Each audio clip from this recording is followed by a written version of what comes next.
Before he was known as Blood Red Commander Igris, he was a man, a knight of a lost kingdom buried beneath the shadows of history. His name was Arden Igris, a noble warrior born into a dynasty of protectors, sworn to defend the continent from magical threats during the Age of Chaos, long before the rulers and monarchs waged their war. Arden was the captain of the Crimson Vow, an elite order of knights who pledged their loyalty not to a king or land, but to justice itself. He was famed for his skill in swordsmanship and his unwavering honor. His crimson armor was said to be dyed in the blood of ancient beasts slain in the defense of mankind. Despite his fearsome presence, he was deeply respected, even by his enemies. During a time of growing darkness, Arden and the Crimson Vow were tasked with confronting a force that the world had never faced before. A being not of this realm, but one born of the war between the rulers and the monarchs. This was the Shadow Monarch's predecessor, a fragment of the great darkness that had escaped the eternal battlefield and seeped into Arden's world. One by one, his comrades fell.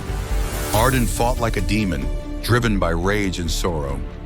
He stood as the final wall between the creeping shadow and humanity. But in the end, even he was not enough. As he fell, mortally wounded and surrounded by darkness, Arden did not beg for salvation. Instead, he made a vow. If I fall to the darkness, I will not lose myself. I will rise again, not for revenge, but to serve the light through any means. His body was claimed by the Shadow Monarch, Ashbourne, who had watched Arden's final stand with interest. Impressed by his martial prowess and unwavering spirit, Ashbourne did not enslave him as he had others. Instead, he offered Arden a new purpose, rebirth as a Shadow Knight to serve in the eternal war. Though his soul was bound to shadow, his will remained his own. Thus was born Igris, the first true general of the Shadow Army. Unlike other shadows, Igris did not lose his humanity completely. His silence masks a storm of ancient memories. He trains endlessly in the void between battles, always sharpening his blade. Not out of ambition, but out of habit, as he once did as a man.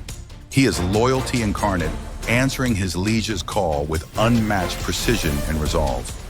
When Jinwoo inherited Ashbourne's power, Igris was the first to kneel, not out of obligation, but respect.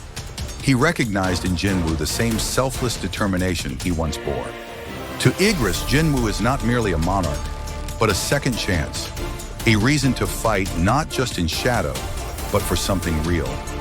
He is the blade of the Shadow Monarch, the echo of a forgotten knight, and the undying sentinel of a cause greater than himself. Subscribe for more awesome anime videos.